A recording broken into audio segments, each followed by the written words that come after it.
And welcome to another exciting episode of Riding Through the Unknown. I'm your host, Michael.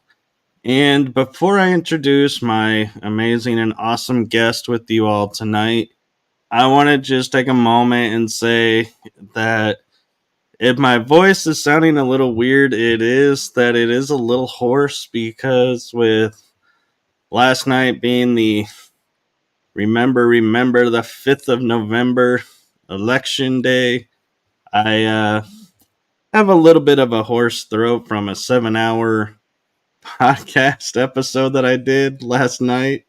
That was a lot of fun.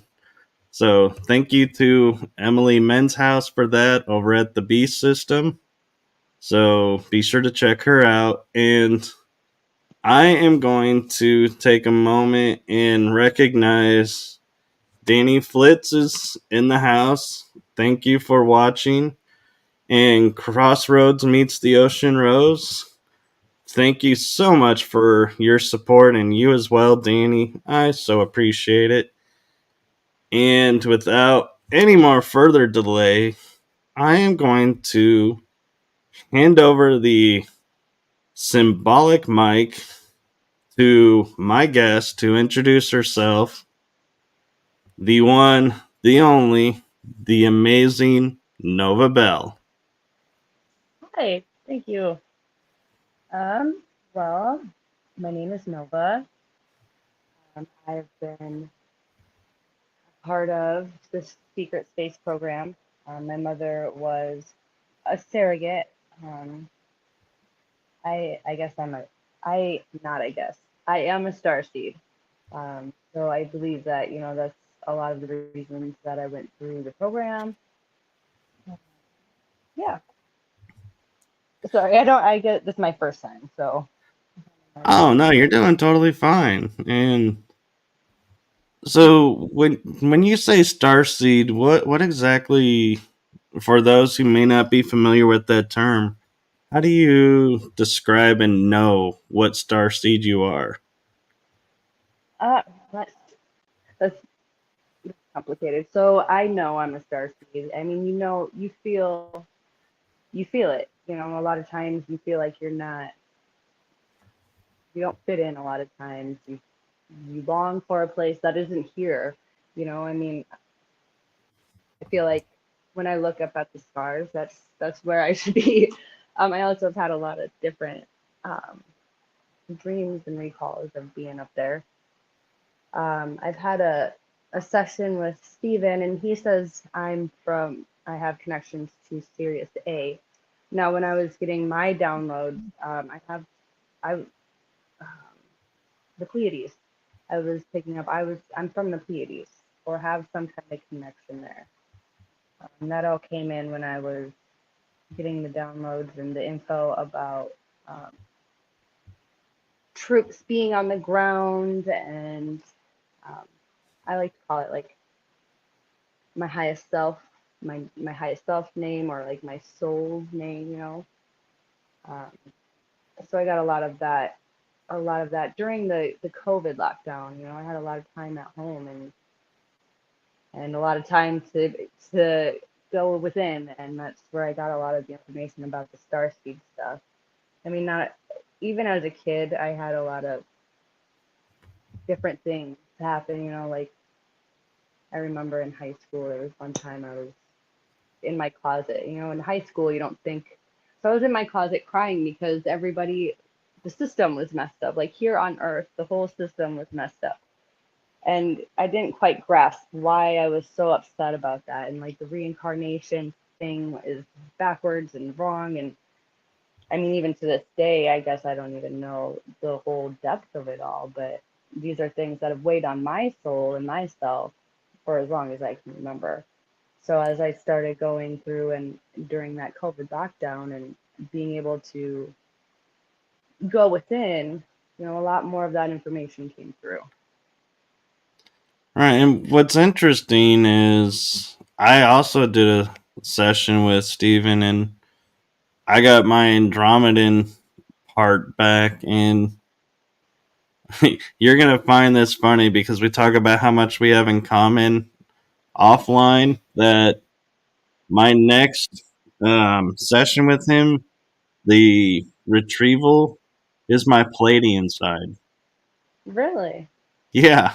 That's interesting. That's really neat. I've met another person that has a connection to the Pleiadian, and the people who have that connection with the Pleiadians, I feel like they're very loving people, and they just want to heal. You know, their souls are great. They're awesome. Yeah, and my first experience where I was looking at myths and legends, and the first one that caught my eye, and I don't even remember what indigenous tribe it was from, but the first story of myths and legends that stuck in my mind was of the seven sisters, Oh, yeah. and how there were seven sisters in the sky, and during part of the year one sister comes down and walks amongst the planet. Well, she fell in love and she wanted to marry, but she's a star being, so she has to be in the stars. So what they did was they made it so that when she's up in the sky, they're apart, but they allow her to come down and be with him. And then they said, "This is why you see, and you're gonna love this. The seven sisters are the Pleiades, Mhm. and there's seven stars in the Pleiades, but sometimes there's six. Well, when there's six, is she's walking on the earth, being with the one she loves, and then when their time is up, she returns to the sky, and the Wow. seven are back, and they That get to is do really, this all the time." huh. I have not heard that one. That's really cool. I like that. I really But like yeah, that. and it's like, it's like you're saying, when it's like moments like that. I'm like, the Pallades story. What are the odds? And when I Right. look up in the sky, I see Orion a lot more, but I always look to see where Pallades is. Right. And so, yeah. And I've often wondered, when you look up in the sky, is there a constellation that sticks out to you that you're like, oh man, everywhere I am, no matter when I look up, this constellation is right there? Orion's belt, I want to say, is what always catches my eye. And actually, during the stuff I was getting, the downloads and stuff about my star stuff, it the Orion's belt was something that stuck out. It was something about finding the direction home. It was pointing the direction home, and I think it was referring to Sirius and the Pleiades. Huh, that's interesting. I never thought about the belt as being an arrow. Mhm. Yes, sir. Well, but if you think about it, isn't Orion the hunter? And the hunter would have a bow and arrow. Oh yeah, you're right. Think of it that But way either. yeah, and it's, I'm fascinated, Nova. Every time we talk, we have so many similarities. Everything happens for a reason, I think. I know. And it's so cool to find someone who not only Right. understands, but has the same, like, issues or same thoughts going on. And it's like, oh wow, so it really helps to go, so I'm not alone in this Right. aspect. This person over there is going through the exact same thing, so I'm not nuts. Exactly. I'm not imagining this. Exactly. Oh, that happens to me all the time. I feel like I was telling you before we went live, I'm always in my own little world, my own little bubble. So I'm used to like not knowing what's going on and just kind of doing my own little thing and thinking that I'm the only one that has experiences like these. Right. It's really Now, nice. I'm going to ponder a question to you around what, in transparency for the show, we were talking about before we came on. I kind of have a theory, excuse me, but I want to pose your thoughts around it. And what it is I was sharing with you that I was guided to a lot of the shows that I watch repeatedly are aspects of myself or stories that I've lived, and it's like recalling a memory. I'm wondering, are those, could they be Starseed or would they be the SSP bleeding through? Well, I would say probably. I mean, anything's possible, I think, but I would say probably more SSP. I feel like they they're making the money off of what we had to go through, you know. Right? Yeah, I do think that I've experienced a lot of the same things, you know, watching TV and or shows, movies. I love movies. Um, and yeah, you'll get a flat of either you feel really drawn to it and you're like, man, I feel like I've experienced this, or I've had moments where I've had a recall while I'm watching it. I'm like, oh my goodness, it's a little too much. Yeah. One of Yeah. my favorite moments to share on the show, and full disclosure, I forewarned her I use movies, so and TV, so she's not shocked by this being her first time on here. But I was watching the last episode that they did of the Star Wars Skywalker well, I was gonna say trilogy, but it's 9 movies long. I don't know what you call those. I guess a Right. triple trilogy. But the scene in there, and I'm gonna assume you've seen the movie or at least enough to know what I'm talking about. But the scene where she uses her abilities to clear the sand away and puts 2 lightsabers in the ground and then uses her abilities to bury them back. I had tears in my eye when I saw that, and I leaned over in the theater, and I normally don't talk in the theater, but I leaned over and I said to my mom, "Remember how I told you after the this war that I buried my sword? That's what it was like." And she was like, "Oh wow." And it's like it really hit me watching that movie of like, yeah, this almost every movie I could say I remember this part. I've lived that part somehow in I some believe it. way. And somebody goes, "Well, Star Wars is the Orion Wars." And I was like, that makes so much sense now. Right. Right. Yeah, I believe it. So who buried them? Who was that on the Star Wars? Ray? No way. Sorry, I Yeah. was drawing a blank. I have a Ray. I feel really connected to Ray. Yeah, she was the one I think who really was the chosen one that they were looking through for the whole movies to bring the balance because she actually did do the balance. Oh, no way. That's so crazy you're saying that right now. That is awesome. Yeah, Yeah, I because agree. I mean, in the movie, you remember she went down into that hole that was supposed to be dark and creepy and was like looking at herself in the mirrors and the reflections. And when she came out, Luke was like mad at her, and she's like, "Why are you mad?" He's like, "You didn't even hesitate. You just went into the dark." Yeah. And then you see her I'm gonna have also, to rewatch that movie. Holy cow. Yeah, keep going, sorry. yeah, and then, and she's embracing the light. And at the end, it's like when every Jedi is like stands behind her and Ben, it was like, wow.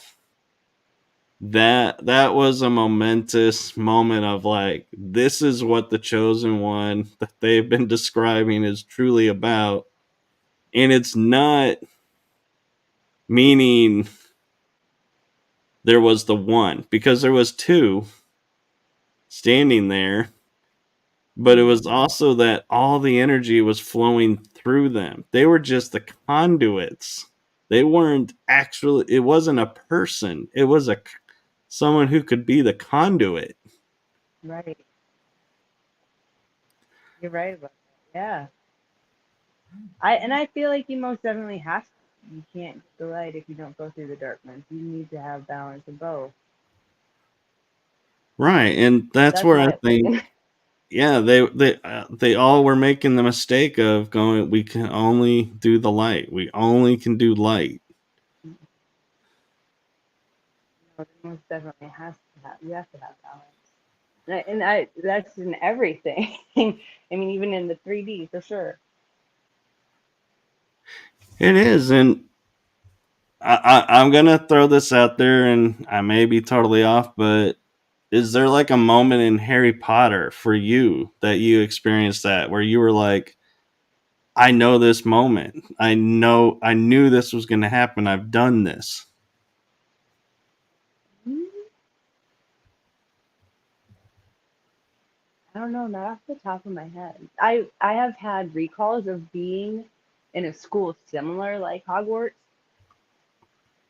They're really vague, but not off the top of my head. I can't think of something where I'm like, oh yeah, I've done that. Yeah, I gotta say, my favorite scene in all the Harry Potter movies are when they're in that grand hall with the floating candles. I just think that is so cool. It is All the cool. candles are lit and floating in the air. I'm like, that is just the coolest thing. It is. I love Harry Potter just because, well, the first two are my favorite because they're just so lighthearted and, it's just a nice feeling Right. when I watch the movies, for sure. Now, when I watched, I haven't seen all of the Halo yet, but I was watching Halo because I've had lots of recalls of, well, it was my child and that kind of get up.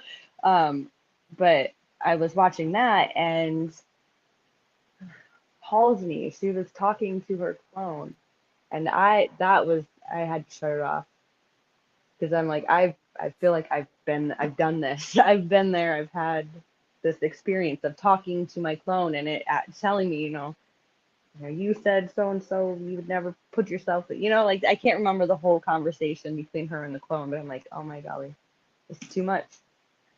Oh yeah, I totally agree. And the one thing I wish Halo showed more of that I think would be more accurate and for those people in the programs is they only show it in the intro, the nano suit, Mm, where it like just kind of becomes your skin layer. And I was like, that was like my first experience. And I was like, oh my God, this is the secret space program.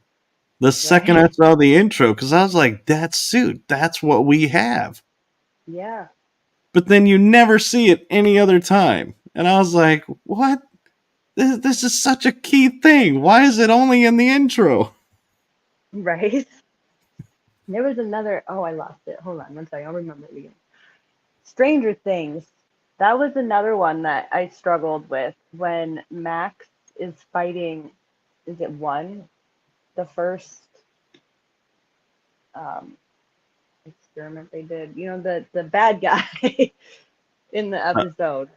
So I'm gonna Um, be honest. I only saw I think half of the first season, and then we oh, lost what it was on, and I never went and looked at it online because I was like, yeah, that corner, the black, and it was like the alternate universe. It's like you were saying with the shows you were watching. You're like, I can't watch that.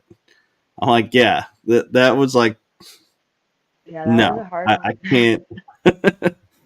but she was fighting that bad guy, and it's at the later seasons. I can't even remember. But I had crazy. So in 2012, I want to say it was Christmas Eve 2012. I had been staying with some family for Christmas, and we went to bed, and like sleep paralysis, where like you can't get up, can't move, can't talk, but you're aware of everything that's going on. Right. Well, there was this thing in the closet. It was super tall. It was like coming out of the closet. But all I could see was like the shadow of him. It was all black, face and everything. And it was like as soon as I realized it was there, like I was aware of it, it realized I was aware of it, and it kind of was like this. It was kind of like a telepathic connection or feeling. Like I knew I wasn't supposed to be seeing it. It didn't want me to be seeing it. Well, as soon as that connection happened, I went out, like blacked out, fell asleep, whatever. But I was conscious. I was aware of what was going on, and it was like a mental battle between me and this thing. It was not great. But that scene with Stranger Things, that was a lot like what I experienced. That was too much. But I kept watching, of course. Of course. I may have to look that up and see if I can find it not on Netflix because I don't like Netflix. I don't have Netflix anymore either. I don't know where else you could see it though. YouTube, probably. Maybe. I People haven't tried. download stuff and put it on there. Cool. I haven't looked there. I'll have I know. to. I haven't either, but I'm imagining it's probably on there. Oh, probably. But yeah, and I've always kind of wondered, with that being 2012, they say with like the Mayan calendar that it was everything was supposed to end. I almost wonder if something didn't happen. So that was the thing that a lot of people, I think, misunderstood. Is it wasn't the cataclysmic ending that everybody interpreted as. What it is my understanding was, so the Mayan calendar runs in certain eras for a Hmm. certain amount of time. Well, 2012 was the end of one era to start the next era. Yeah. And so that's really what it is. And it's almost like you could say like the death card in the tarot deck. It Hmm. doesn't mean you're going to die. It means there's an aspect of you or a belief you have or a pattern you have that no longer serves you. So you're going to let it go and create a new one. Yeah. And a Yeah. new one will be Right. born. Right. Yeah. And that makes total sense. I'm glad because I was getting lost where I was going with that thought. No, I totally get it. And I do think that there was an end of an era. Definitely, I think we've had many for sure. I think there is. And I think the new era, what's interesting about it is, you know, growing up, you hardly heard anything about any planetary alignments or anything rare like that. But after 2012, it was like, oh my gosh, we've had like two or three convergences. We've had planetary alignments where they're all straight in a Mm-hmm. line. We've had the Star of Bethlehem appear. Right. And it's Yeah. like we've had all these things like start to appear, and I can't help wondering if, like, like we're saying, 2012 was the end of that era and the new era is arriving, and it's going to be a spiritual awakening whether you want it to be or not. It's like you For can't sure. help but throw a stone in this time and not hit a spiritual ascension moment. Right. Right. I agree. It's needed though. It is. And I'm curious your thoughts with as everything's awakening. I'm curious your thoughts of what's going to happen with everyone in the programs. Like what would you like to see happen in this new age of awakening? What would I like to do with the people in the program? Right, like, what the program is going to turn into or what's going to happen to everyone who was, put in the programs not by total choice. Well, I think that should be number one is sovereignty. Like everybody should have their sovereignty. I think this whole manipulation and the wiping of the mind and all of that needs. I'd like to see it to stop, you know. And I people have a choice. They shouldn't be being taken against their will and mind controlled or fucked with. Sorry. I So I know. would Remember, like to I see told you that this show it. is marked on everything, Right, and right. it's gonna happen. That would be nice. And with the awakening, you know, I feel like more people I so just from when I started learning about the secret space program, that like 2020, I've seen a huge change in the community and it's been really positive. It's great, you know. And I'm seeing a lot more people out in the real world, quote unquote real world, who are more awake than they've ever been. So I feel like we are making progress.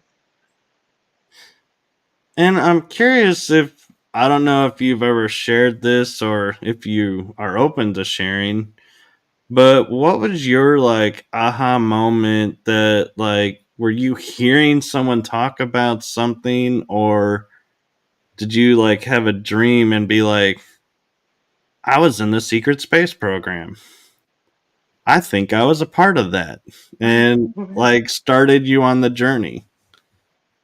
Well, was so when I very first came across anything super soldier, it was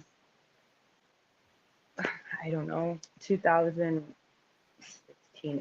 You know, I was scrolling through Facebook and came across one of James Brink's videos, and I was with um, my partner at that time, my youngest son, his father, and I'm pretty sure he was a part of the program too. But anyway, so I seen the video and I'm like, haha, it looks like you. You know, it was just a quick, you know, but we watched it and you know, we started getting into it. Um, but I have fibromyalgia and I was taking painkillers during that time. And I also have really bad anxiety. So I was medicated, highly medicated, when I first came across these James Rinks videos. So I feel like that had a lot to do with it. You know, they want to keep you in a low vibe and a low state of mind and addictions, you know. In being a part of the programs, I feel like a lot of people do struggle with addictions. Um, but with that, I had stopped watching it. So like I didn't even really take any of it seriously. My mind was all messed up. Well, 2020, it had I had my youngest son in 2019, and what I was having dreams about him before I even thought I was going to have another kid. I have two more children, and my middle boy's 14, so there's like 10 years between my middle son and my youngest. I thought I was done, but I kept having these dreams about um, this child that I was supposed to have. Well, you know, I had my kid and I got clean, and the the dreams and the recalls were just getting more and more intense, and that's when my star being stuff started happening, and I had been chatting with or starseed star being I meant starseed. I had was been chatting with some girls online who um were kind of aware of the SSP and the programs and stuff. And one of them had said, um, "Hey, you should look at this. Look at this guy." And it was, oh shoot, I'm drawing a blank on his name. Joseph Powell. I've seen his picture. I'm sorry if maybe I shouldn't be saying names. Sorry. Anyway, Oh, I've seen you're his fine. picture, and I'm like, I know this person. I know him. And I had gotten more pictures of other people, and I'm like, I know these people. So I reached out to them, and I'm like, hey, I think I know you. And know, the stuff with James Rink's videos had already like passed through I'd already forgot it. That was years ago, a totally different lifetime in my brain. I'd already had forgotten about the videos I had seen with James Rink and all of that when this started happening. And that was during the COVID lockdown. So that's how I kind of got into it. I'm just remembering the dreams and I seen their faces and they looked really recognizable or like I had known them. No, that's really cool. And I love how everyone's moment is different and unique. And so it just goes to show, like, that's the thing about the programs, in my opinion. How you can validate it is if you're resonating with everybody's story and going, yeah, this, and this, chances are you're just interested in the topic. But if you're like, oh, this, is in, I'm resonating more with this, I'm not quite so sure about that, then I feel like, yeah, you might actually be a part of the programs because no, I have not come across anybody, and I've only been since last August, in all honesty, but and I don't know a lot, but the people that I do know, nobody has the exact same story of this is how I learned. I Right. was, how it resonated to me. Well, everybody's experience, even if you are with somebody and you guys are experiencing the same thing, you guys are going to have different perspectives and experience it in different ways. You know what I mean? Like you might Right. be together doing something together, but you're going to experience it in different ways. That's just like in general, I guess. Yeah, and I'm looking at something that was brought up in the chat room. Linda Judd is joining us, and she says they say that if a sibling is 10 or more years older, then both children are considered to be onlys. I don't, and that onlys have a great attitude towards life. I'm not sure what she means by onlys. I don't know either.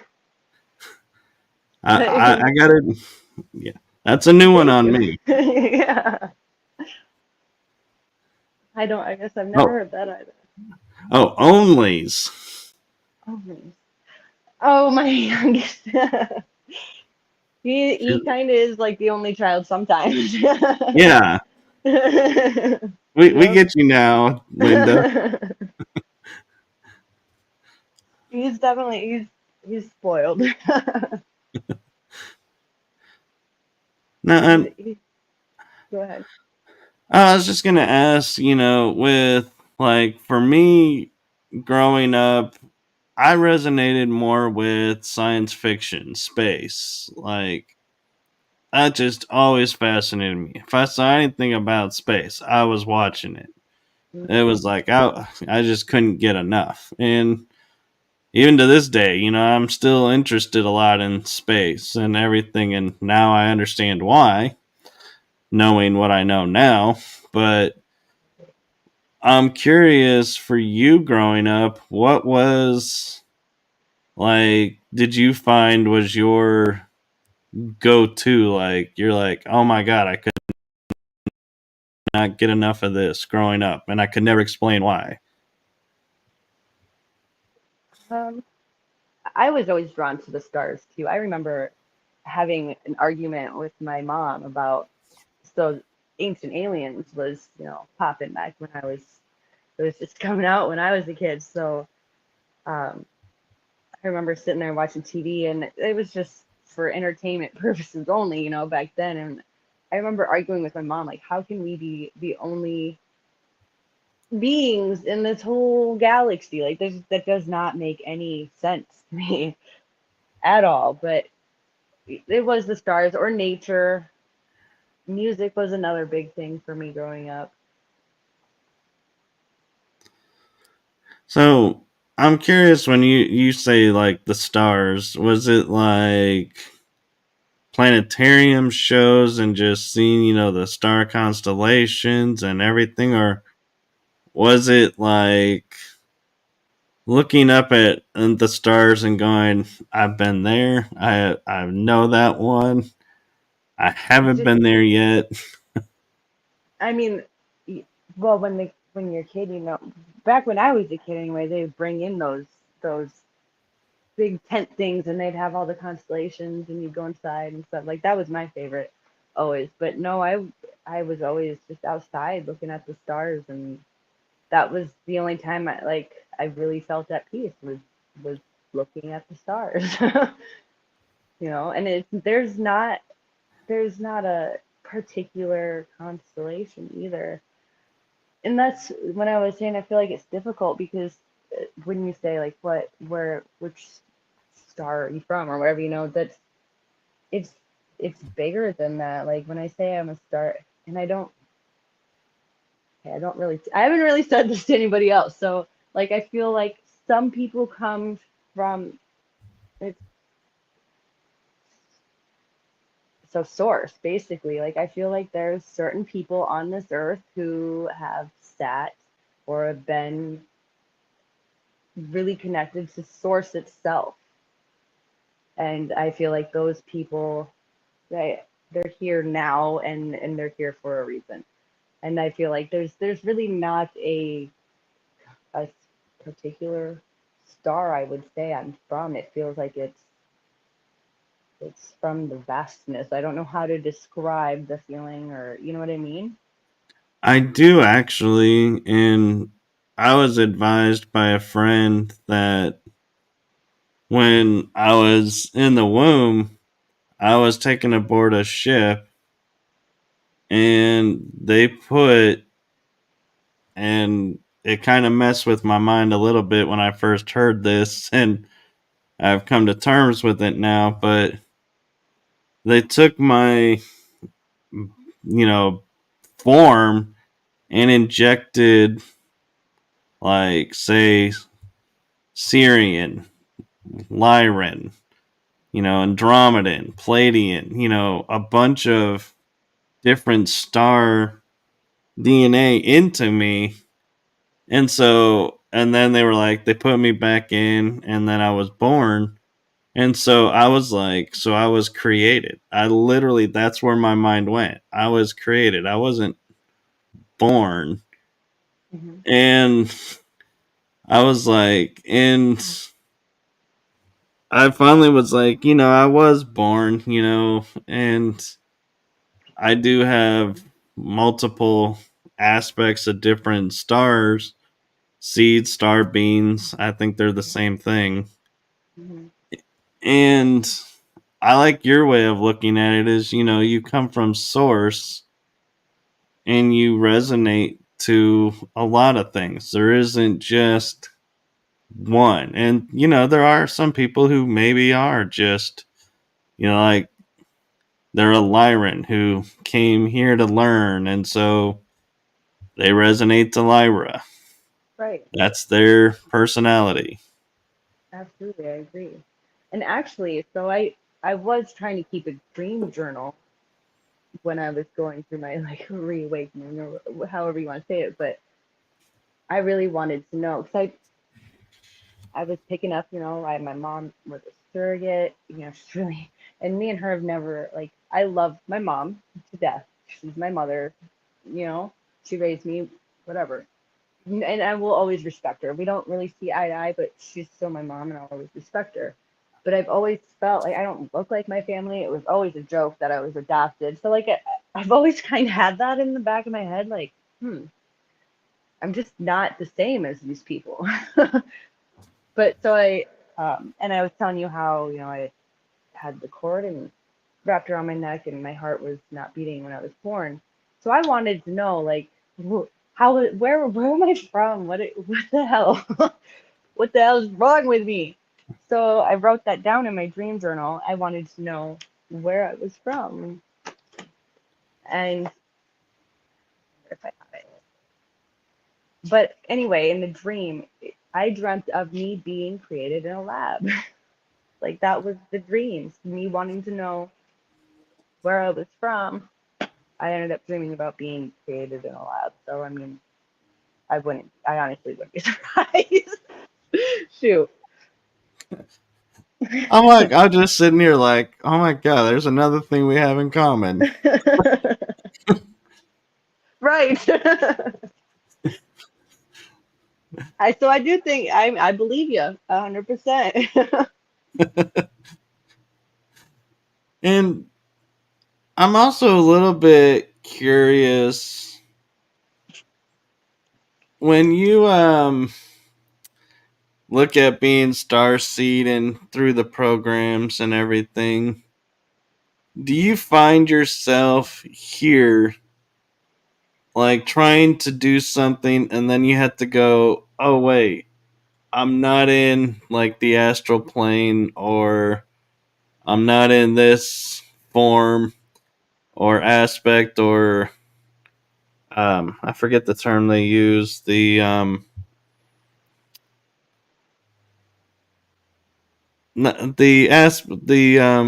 altars. Hmm. That's what it is. And so do you find yourself like sitting there in moments and going, "Oh, crap. I'm on the 3D earth. I can't do that yet." And do you have moments like that? Just going through the day to day is what the hell is wrong with this place? um, yeah.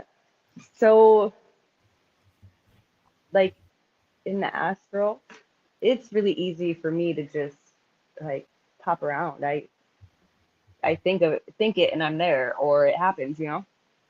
Um, and so that kind of does trickle into the 3D for me sometimes too, though. Like Yeah. I'll be thinking, and it happens. I've had a lot of crazy stuff like that. One thing, I guess, flying. I I hate that I can't fly here. I And know. when I was a kid, I remember, like, I don't know, everybody's gonna do whatever. So as a child, I remember in the 3D, um, playing in my room by myself, and I'm jumping from my bed and flying across the room to land on top of a really high dresser, and like I'm flying across my room all over and it was like normal, natural, but I mean, I can't say I can fly now, but I swear as a child that I had that experience in with my mother, my normal family, not in like, you know, another reality or SSP stuff. No, that's cool, and I wish I had that. I had the moments where, like you were saying, you move around so fast. I go to like grab my keys and my stuff, and I'm like, all right, I can be there in no time flat. And I look, and I'm still in the same spot, and go, ah, crap. I'm on the Right. 3D Earth. I got to go get in the car and drive over there. Right. Yeah. And like telepathy, like the connection with other people is way easier there than it is here. And that I struggle with that because I'm constantly in my head having conversations. I have a hard time remembering I need to actually speak. I think it's a little different here because I'll be honest, when I look through and, on Facebook, the friend suggestion, I'll be flipping through there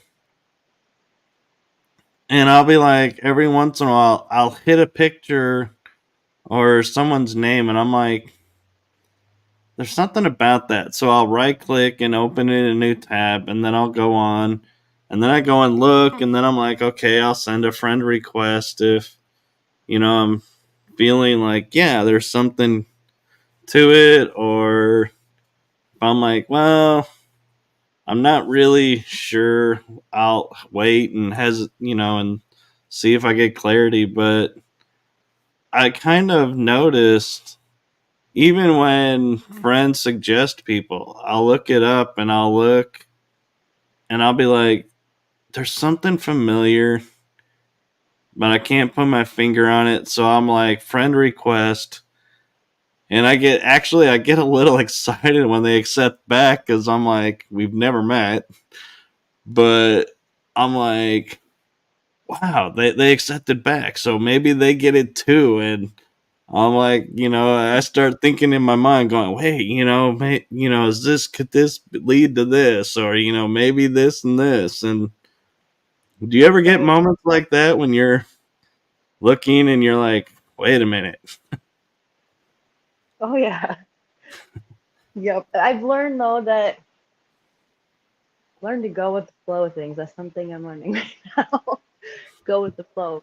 And a lot of times if you release that expectation, you're gonna end up with what you thought was gonna happen anyway. You know what I mean?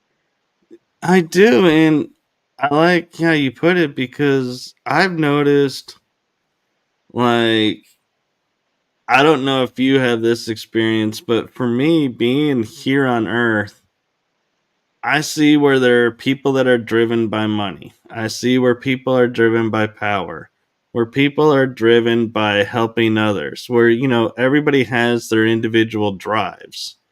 Hmm. And there's nothing wrong with that. And I've noticed that those people thrive in those environments. But if you take, like, say, someone who is into serving humanity and you put them into the community of making money, they are so lost Hmm. and they can't function in there. And it's like they don't have that desire to money, Right. but I've they're been there. living just fine over, in the world of, serving humanity. Everything's provided for them. They don't have to struggle. They don't have all of these. But and I'm wondering, you know, could it be, more of the star seed side of our DNA that frees us from being attached to certain aspects of here so that we can live and operate the way we want to over the way other people feel we have to, if that Mhm. makes sense. I think for myself, I feel like having that star seed connection, it's been harder for me to fall in line with the agendas and the programs that the normal society, So that was a struggle for me. Growing up, they teachers want you to do this, this, and this, and people expect this, this, and this from you, and that Right. went against every like gave me the icks on the inside. But I Right. think And that's because we come here for that reason. We need, to wake people up. I guess I don't know. You don't have to live in those norms of their program. It's programming to me. Is it all is fucking program. it is. And I mean, I that's mean, why I even was just me. wondering. So, oh, sorry. I was just say, I was wondering, if it's Starseed or programming or both that we've gone through, that it's like, I could easily do corporate America, do the, slave to earn the paycheck and, make the big bucks and, have that high societal life. But I can also easily shift over to say, I want to serve humanity, and that allows me the freedom to do other things that help people, and I'm not having to earn the paycheck, but I'm living. I got a roof over my head, I got food, I got, transportation. Everything's provided, but I don't have that drive of I have to get up in the morning, go to this place, serve these people so I can get this check, so I can go home to go do this. It's like that I don't have. Hmm. And so I'm wondering if that programming doesn't work on us, or if we've kind of inadvertently, like a side effect of the programs and being star seeded, or both, Well, I going, think you because know being a what? star We seed, don't need that. And right, I can get everything here doing what I want that you're getting over there. right. Well, I think that's part of being a star seed. My opinion, I think that's part of being a star seed because you realize that that is not really what life is about. You know what I mean? Like there's so much bigger and better. You know what I'm saying? It's harder for us to. I feel like it's harder for star seeds to vibe with the 3D realm in that aspect of needing to go to work. And I mean, I work. I have to work. I'm a single mom, so I do have to go to work. But it's totally changed when I changed. The struggle has changed. I mean, the environment, the vibe, my whole job has changed to be more suited to me, when I Right. changed that mindset of I need to, and even when I was in that mindset of I need to go to work so I can make the money, it's it's like a mental fight with myself because this isn't right, this Right. isn't how it's supposed to be. So I feel Right. like that's part of being a star seed, but I could be wrong. No, and I wonder too if it's, our star DNA has the ability to say manifest, Yes. and our awareness of manifestation Yeah. is different than people who aren't awakened, because I personally I have the opinion of everybody is a star seed. They Mm-hmm. just don't have the awakened knowledge of it within themselves, and they may never awaken to it by choice, which is fine. Everyone walks their own path. Right. But I feel like those that are awakened and aware of their star, abilities, manifest differently. Probably. Like Give you me were an saying, example. your work has changed. You manifested work the way that feeds that not feeds that fits your needs for where you are. It's adapted to you. You manifested that. Hmm. You're not needing the corporate 8 to 5, you know, all of that, get that triple, 100,000 plus paycheck, a month. That's not what's driving you. What's No. driving you is a different manifestation. And that's what I think is why it doesn't work for us to be in other avenues, because our DNA is manifesting a specific way. And when you go against it, it's like it struggles because it's like, I don't know how to manifest here. Right. Well, you start creating your own blocks. I think when you go against it. And I think And I feel like it's a process. I mean, when I first started awakening to all, I just wanted to manifest so bad. Wanted that farmhouse, and I wanted this, and I wanted that, and I was like putting all that pressure on manifesting these things and how they should look and when they should come, and you feel that energetic block and everything's just a drag, and I felt so tired. And so it's a process of learning what works for you because everybody's different. Right. Well, and also, I find, I don't know if you've ever tried this. I have talked to a few people about going on the astral plane and being like all the things like you were saying, the farmhouse with the fence and everything, creating it in the astral and going and having that experience there. Oh yeah, I've had that happen a lot of times, and it's nice. But then there's sometimes where you wake up and you're like, dang it, why can't it be here? Yeah, and But I do feel like that is also another part of the process. Because if you can see it, dream it. I mean, visualization is for me myself is a big thing in helping me manifest.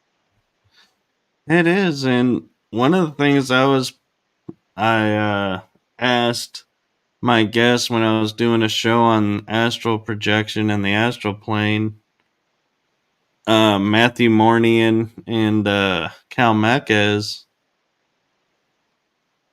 do you think the astral plane is the real plane? And here is like a world where we're learning how to operate in a 3D world and the limitations and how to adapt and how to function, but our real life and real everything is in the astral where we can move at thought, where we're not hindered by the need of money, where everything is provided. You just think it's there. I'm curious, your thoughts on that. For me, the astral feels more natural, I guess. Um, and I've wondered that myself too, if that's like the real world. I feel like in the 3D though, I feel like we're here. I mean, it is, people say it's a school, and I agree with that too. I feel like here in the 3D though, like we're capable of creating. There's definitely a connection between the astral and the 3D. And a friend of mine, he even said, like in the astral, things happen there first, and then it manifests into like the 3D. So I feel like um, a lot of times I feel I lost my train of thought. Dang it. That it's the real. Yeah. Yeah. I would, yeah, for sure. Yeah, because it's like we were talking, like, with the Matrix movie, where Neo and Morpheus are sitting in that on those chairs and the lightning is going and the earth looks like it's been trashed. And he's like, this is the real. We're living in a Matrix simulation. And I feel like, so if you take the earth looking like trash and make it look like whatever you want, that's the astral. And living here, like you were saying, is the school. This is the Matrix programming. So we're Yeah. here to fulfill program requirements to do whatever we came here to do. But yeah, Who knows what we came here to do? I do. And I don't know. I feel like we're capable of creating here differently than we are in the astral. yeah, and I agree. And Linda, I apologize. I've been meaning to get to your comment, but I'll bring it up now. Yeah, she says, I remember in high school getting the notion that people lived on and were living lives in the same space that we occupy on Earth. I couldn't shake the feeling that there were others around me, but I couldn't see them. Hmm. I've felt that before. I've actually like during some rough times, I'm like I've tried to contact an alternate reality version of myself, a parallel reality, and try to bring some of that here, help fix shit over here. Yeah. And I gotta admit, I was kind of laughingly thinking about when, they talk about how being in the SSP, you have alters in different timelines living lives. I couldn't help but thinking, going, so if, like, say one alter is a billionaire, another alter is like a pilot flying, craft, another alter is military. It's like, all these alters are in paid jobs. Can we get a pension from all of these? Like, Right. you know, uh, reimbursement, or maybe like whatever bank account they left with when they merged back in, can that like become ours? Trickle over Can here, we right? manifest that back in? Right? I've thought the same. Yeah. But one thing, good night, Crossroads, meet the Ocean Rose. Thank you for watching. Thank you for that comment. One thing I have thought about, and I'm curious if you ever thought about this yourself, because I haven't really found anybody in the programs that have thought about this, and that is, say, I have an alter who is married, has a family in another timeline, and I merge that alter back into myself, hence that timeline disappears. What happens to the family? That's a good question. Well, I mean, are they alters themselves or somebody else? I don't know. That's like the question that's been like kind of gnawing at me a little bit, and why I'm a little hesitant to bring alters into myself, because I'm like, my brain is thinking, if my alter is living a life with quote normal people who aren't in the programs, and I bring that aspect or alter into myself, it ceased to exist. That timeline, as they say, will cease to exist. I Have think they'd I probably go to source. Yeah, if you integrate that alter and the whole timeline cease to exist, whatever's there would I would say probably goes to source. and I get that, but my mind is like, my first thought is I am killing these people by bringing myself back in. I am taking away their life, Well, bringing just like the myself tarot back. card with death, there has to be an ending to create a new beginning. Right. Circle of life. I Yeah. don't think you're It's killing them. No, I mean, and a lot of times when we're in those programs and going through those things, is it really that great? Or is it great things going on there? A lot of times it's kind of chaotic and probably not so great. So, I mean, maybe you're doing something for the betterment by integrating that I mean, why wouldn't you want to integrate that soul aspect if it's something that's good for you? It's going to be good for all. right. It's just my mind is like, I'm single right now, never been married. And I'm like, if my alter is married and has a family, what right do I have to take that family away from that alter? Yeah, I can see your point for sure. And so I wonder at times now if, because you're gonna kind of laugh at this, but I grew up with the first rules I taught myself was the rules of chivalry and nobility. I don't know why. I mean, I learned through genealogy why, but to me, it was like why that was, as a child, I'd be even thinking about that. I don't know. But I'm like, one family guy. I'm like, if I'm in a relationship, I don't see anybody else.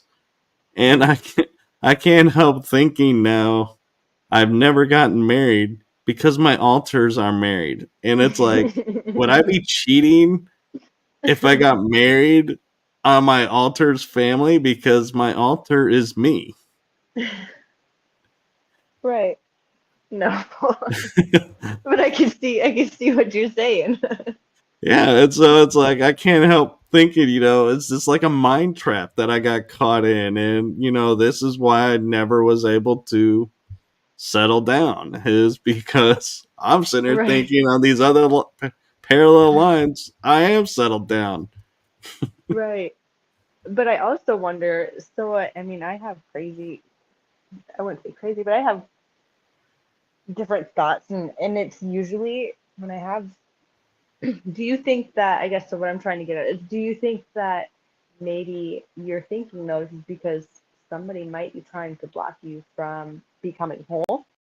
Because once you become whole, you're going to have, you, you're going to be a lot harder to control. You Oh know what I'm yeah, saying? I would buy that.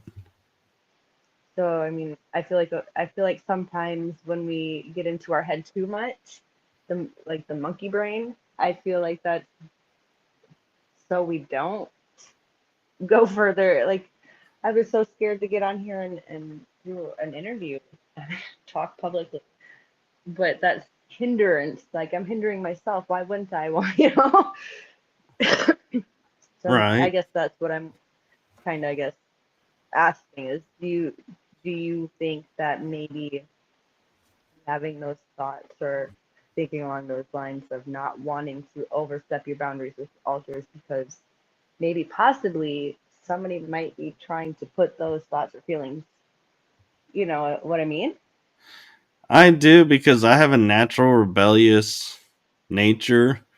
Like if you tell me you can only drive on the right side of the road and the left lane is for passing only, I will Right. take and try and pass as many cars as I can to justify actually driving in the left lane and be like, Right. you can't tell me I can't drive in this lane. It's here. I'm gonna I'm the use same. it. I'm the same way. Tell me I And can't and like, I'm gonna. yeah, and like people go like, well, you can't jump 3 feet. I'm like, watch me. Uh-huh. And I will force myself to keep going and going and going until I finally do it. And then I'm like, there, I did it. And then I'm like, I don't care anymore. I'm over it. I'm done. Yeah, I'm like, been there, done that. Don't Yep. care. And Yep. I'm kind of curious, talking about that, everyone saying like, I want to go into space. I want to go into space. I want to see the Earth from space. And I'm like, yeah, I've seen the sphere in space. Right. I don't have the draw to go be an astronaut to go into space. I'm like, I've seen it. I don't need to go back up there and see it again. I go all the time. I know there are people out there that are probably sitting there going, "Oh my God, the Earth is flat." I'm like, I'm sorry. I've always seen it as sphere. So, Right. I don't recall seeing the Earth, to be completely honest. All of my recalls, I'm in a ship. Always. I don't recall seeing Earth, which is weird now that I think about that. It's interesting. well, and one of my memories I have, a lot of the people in the programs are like wowed about that I have this memory and ability to do is again, I'm in the suit like we were talking about in the Halo intro, the nano suit. But I will be honest, my ship, and they'll be like, something's coming. And so I'm like, all right, everybody just sit tight. I got this. I go to the center of the ship, go up this like chamber or something that somehow I go from the center to walking in space on the ship. No helmet, no gloves, just walking totally fine. And I hit a certain point on the ship, and I'm able to raise my hand, and this energy comes out, and whatever's not supposed to be in our space that came through the gate disappears back to source, and the gate is shut down. Huh. So Cool. whoever is like trying to get through finds themselves slapping up against a closed portal or forever stuck in transit space, I guess. Right. But I'm like, it's closed, and then I just turn around, walk back into the ship, and go on the bridge, and I'm like, so, all good? And they're like, yeah, all right. Back down to earth I go. Wow, And that is cool. yeah, but That's I'm like, yeah, and it's like, you're on a ship. Why don't you go into space? I mean, we don't need all these right. helmets and gear. It's like, let's just go out and just like, I even float in space sometimes. That is awesome.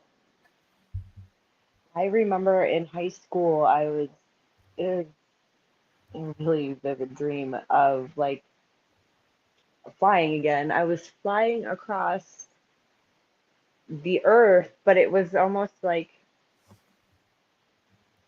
before Google Maps was ever a thing, but I that's the best way I can describe it is it kind of looked like Google Map, from Yeah, above and I'm flying and but I was able to like go from the Google Map to like what Earth would really look like in that spot and it was really cool flying yeah. across Earth like that. I don't know, and I like to tell people too is I don't know if it's I've been kind of told like I broke out of my programming, and so I'm not fully in the program. I'm somewhat out of the program, but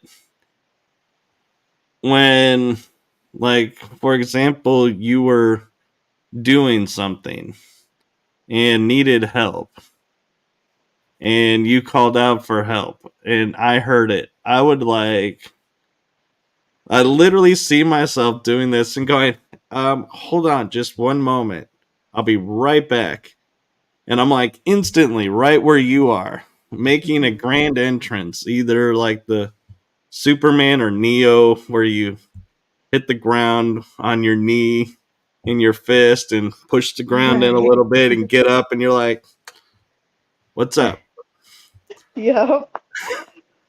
Or, just landing really hard and like,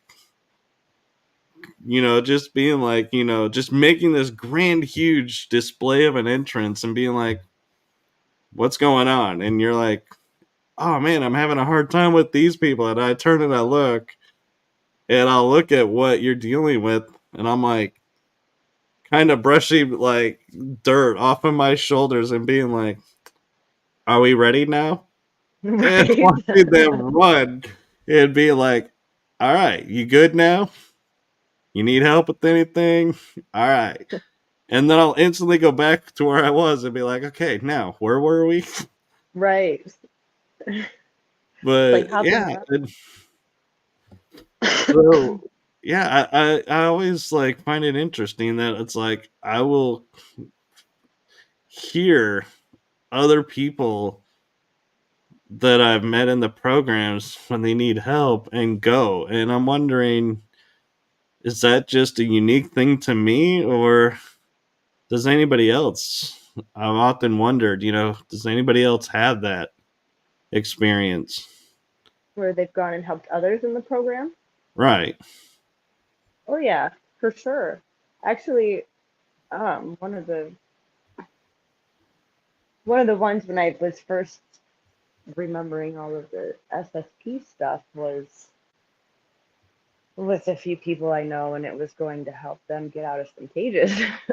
Just going in and like owning the place and getting them out of some cages. Um, I told you how I have had my son. I've dreamt of him and I being on missions together, and this is like a week ago. He was on a separate mission with his partner, and I was off doing a mission on my own. There's some like zombie stuff, and they had captured my son, and I just appeared there. Him and I were having a telepathic connection, talking, coming up with a plan to get out of this mental home. Um, but like I appeared there right in front of this lady who was medicating him to stop his abilities. And but it just happens, and in my dream she's like, don't give me that look, but yeah, you just appear and business is taken care of. And but yeah, it has happened with other people in the programs as well. Yeah. I gotta say, I love your, the difference between like you and I is I'm like, I make this grand entrance to like install to the maybe think twice, maybe you want to change your mind and leave at this point, or just simply just like raise my hand and return them all to source and be like, all right, you good? And you're like, okay, now let's come up with a plan. If you go over here, focus on those, I'll focus on these, we're good. I'm like, Right. I don't wait for the plan. I'm like, let's just take care of it. Then we can talk and be like, what's going on? What happened? How did Right. this happen? Well, and normally, honestly, like I haven't, I don't recall having a dream where I'm coming up with a plan to escape.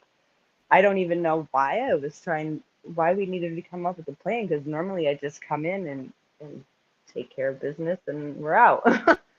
We're gone, having fun while we're doing it, laughing. But I know. yeah. And I feel like that is something that's kind of, interesting. Is like we literally like we're sitting here talking about like sending beans back to source, but we're like laughing about it because of how we do it. And it's like, yeah, I can't help wondering, are we like desensitized to like I what's kind of really gotta. going on, or do we like this is our coping mechanism of, if we don't laugh about this, oh my god, would we be medicated out the wazoo and Probably a be little bit of like both. catatonic? Probably a little bit of both. I kind of have a twisted sense of humor myself anyway. I'm both spectrums. I'm really sweet, innocent, but I'm really not so much on the other hand too. I embody both of those energies. So I that's just normal for me. Yeah, and I'm kind of curious because, like you say, you recognize people. When I sent you a friend request, did you like recognize me or get anything or no? I did not recognize you, to be completely honest. I have not taken time to even do a whole lot. I've been being bombarded with crazy dreams lately, quote unquote dreams, and working a lot. But I picked up a really killer energy. Your energy was great. So I've noticed lately something about people's souls I can like tap into or something. Like I just pick up on their energy, and whether you're good, great, or in between, but you got a great energy coming off of you, and I noticed that right away. Really pure, kind person. Oh, thank you. And Yeah. while you were saying that, how you talked about, we have twisted sense of humor. I was like, when you said, "Yeah, reading people's souls," I'm like, "Hey, you better be buying me a drink and a meal first." It is not even like I don't mean to do it. I just like pick up on. the energy people emit, you know? Oh no, I think it's built into us, and I feel like it's almost like a mechanism for us. And I'm careful to say mechanism and not a defense mechanism because we don't go into attack mode reading this energy. We read the energy of the person and we're like, okay, you're a high vibration person, let's hang out. Hey, Oh, you're a low vibration person, you're kind of be toxic, and I know you don't mean to and you're probably not yep. aware of it, but I'm going to veer off and not engage you at this time and not talk with you. Right. Nothing about you, but I am going to go over to this high energy and hang out with that for a while. I honestly, I would rather deal with somebody who knows they're negative and full of shit than somebody who don't and is completely unaware. Yeah. And I think that's what I mean is we can see their true essence, and it's like, yeah, they're being a fraud of who they are. We're like, we're not giving you the time of day. It's like, sorry. I Right. don't have time to deal with you and your, you know, facade. But yeah, if someone's in a bad way, we can still talk to them and still, interact. But, it's not, we're going to be like, not going, hey, yeah, so I'll see you again tomorrow at 5 o'clock, right? For that cricket match or that. I don't even know why I said cricket match. There's a reason for everything. Yeah, I'm like, how did I end up over in Europe now? Right. Uh, Or the bar, hanging out, whereas someone who's light energy, who is light energy and knows they're the light energy, you're like, hey, yeah, let's talk tomorrow. I would probably even tell that person if that's negative and I didn't have any intentions on it. I'd probably be like, yeah, sure, I'll meet you and just not because I am not wasting my time. I love how you're like, I'll raise your hopes that, yeah, I'm going to come, but I'm really not. I'm Sorry. not. But you're going to be No. sitting there looking for me. And so have Have fun with fun. that. That's that twisted sense of humor. Sorry. Yeah. But one thing, real quick, and I know we're getting close to time, but I we were I was about to mention something before we went live, and I said I'm going to save that for the show, Yeah. and so I'm going to bring it up now. And it was a question that somebody had asked me, and you were asking, and you had said I would want to know everything now. Mm-hmm. I'm at the party. I don't think I would want to know everything right now in this moment because there's Yeah. something in the journey, of discovery. If you knew everything, absolutely everything, I don't even know how you would function in this world on any Right. dimensional plane. It's like you would just be like, man, you'd be like 20 dimensions ahead of everybody. It's like you would be bored out of your mind, I think. You're probably right. But okay, let me rephrase that. Maybe not now, because you're right. The journey is great. I've learned to love the journey. That's the learning thing. But I love to learn, so I would want to learn everything. Maybe not now. I'd take the journey. For sure. Yeah. So I'm curious to Nova's one question that I like to ask everyone at the end of the episode, and it's kind of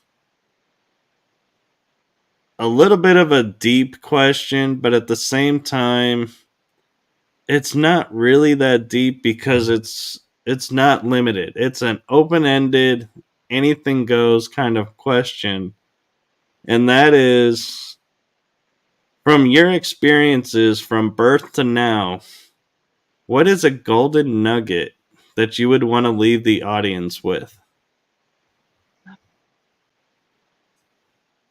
What experiences? It's a golden nugget just of your experiences. It's not what I mean by birth till now is not limited to what we're talking about. It could be something that you learned as a kid, or it could be something you learned in the programs. It can be learned from Starseed as an adult. It can be anything, but it's a piece of wisdom that means a lot to you that you would like to share with everyone. Huh. Words. Be careful of your words. Words are spells. Um, that is probably one of the biggest life lessons I've ever learned was words. Be careful of your words, what you say and what you wish, because they will come true. And sometimes we say things we don't mean. So yeah, I would Right. words are spells, and be careful of your words and your thoughts for sure. I love that. And I also want to point out to you, Nova, you have actually done an hour and a half on this show. Really cool. We did So it. thank you for that. And I hope it was as I advertised, so to speak, because I try to put everyone's mind at ease before coming on. So I hope I lived up to what I said I Yes, would. for sure. I appreciate you so very much. Thank you. It was a great experience. Well, I appreciate you as well. And anytime you want to come on, let me know and we'll make it happen. Absolutely. Thank you. And so, for everybody out there that's watching and everyone that's in the chat room, thank you so much for watching this episode with us and joining us. And I just want to say to everyone, make it a blessed evening, blessed afternoon, blessed morning, wherever you are in the world. And if you're asleep, feel free to wake up and, turn on this episode and, listen to it while you get ready. I'll always Exactly. shamelessly plug my shows. I love it. Come And watch. yes, and make it a wonderful day. And like Nova said, as you go through each day, watch your words because it is magic and it is power behind the words. And to elaborate a little bit, and I'm not sure if you've ever heard this, Nova, but a friend of mine who actually who is on Ancient Aliens, when he was sharing with us about like the tarot, he said when you look at swords, those you move the S to the end of sword from the Yep. beginning to the end. What do you have? Word. Words. I'm an air sign, so yes, absolutely. So yeah, so keep that in mind. Your words have energy and impact. So be careful how you use them and think before you speak because you may be intending one thing and your actions and your energy is all on another level. So your message is going to come out different than you intend. So make sure you make everything in alignment before you use your words. Mhm. And with that, I am going to say goodnight to everyone. And thank you again to my wonderful, awesome guest. I am so grateful she came on. Thank you. And with that, I'm going to say goodnight. Bye. See ya. Have a good one.